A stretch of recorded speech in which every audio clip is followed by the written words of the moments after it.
Welcome to Guide Guru. We hope this video helps. You start by preparing the essentials: your Apple ID, the device passcode, and access to a trusted phone or device for verification. Once ready, open Settings and tap your name at the top. Next, go to Password and Security and choose Change Password. You do this on a device already signed into iCloud because Apple verifies you through that device. This avoids extra recovery steps. Make sure your device is online and unlocked before you proceed, so verification prompt. Once you request the change, Apple will send a verification code to a trusted device or phone. Check notifications or messages and type that code in.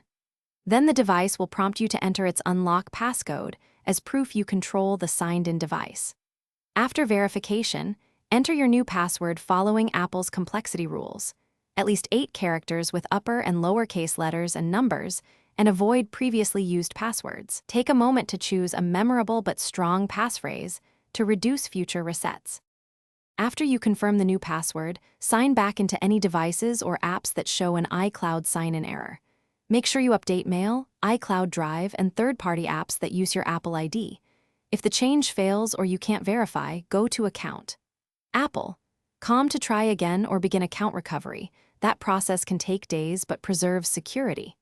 If things still won't work, restart devices, confirm correct date and time, and contact Apple support for guided help to regain access.